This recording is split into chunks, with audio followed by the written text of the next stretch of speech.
Hi అండి, అందరికీ నమస్తే. Welcome to food pot. ఈరోజు ఎంతో సాఫ్ట్గా ఉండే మొక్కజొన్న బూరెలు ఎలా చేయాలో పక్కా కొలతలతో చూపిస్తున్నానండి. వీడియో లాస్ట్ వరకు చూడండి. ముందుగా మొక్కజొన్న గింజల్ని ఇలా ఒలిచి తీసుకోవాలి. ఇవి 3 కప్పుల మొక్కజొన్న గింజలు. 3 కప్పుల మొక్కజొన్న గింజలకి 1 కప్పు బెల్లం తురుము సరిపోతుంది.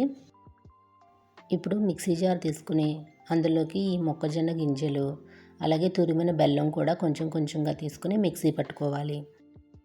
ఇలా మెత్తగా మిక్సీ పట్టుకున్నాక పిండిని ఒక గిన్నెలోకి తీసుకోవాలి. ఇదే విధంగా మిగిలిన మొక్కజొన్న గింజలు బెల్లం తురుము మెత్తగా మిక్సీ పట్టి తీసుకోవాలి. ఈ పిండిలో 1/2 స్పూన్ ఇలాచీ పౌడర్ వేసి పిండిని బాగా కలుపుకోవాలి.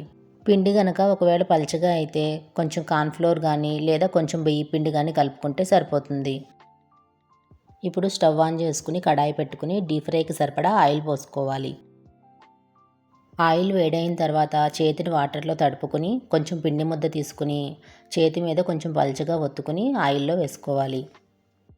ఇప్పుడు మంటని మీడియం ఫ్లేమ్లో పెట్టి ఈ బూరెలను 2 వైపులా ఎర్రగా వేయించుకొని తీసుకోవాలి. అంతేనండి, ఎంతో టేస్టీ అయిన మొక్కజొన్న బూరెలు రెడీ అయిపోయినాయి. ఇవి చాలా సాఫ్ట్గా ఉంటాయండి. పిల్లలైతే చాలా ఇష్టంగా తింటారు. మీరు కూడా ఒకసారి ఇట్లా ట్రై చేయండి. ఈ రెసిపీ మీకు నచ్చినట్లయితే లైక్ చేయండి, షేర్ చేయండి. మరిన్ని రెసిపీస్ కోసం మా ఛానల్ని సబ్స్క్రైబ్ చేసుకోండి. Thanks for watching.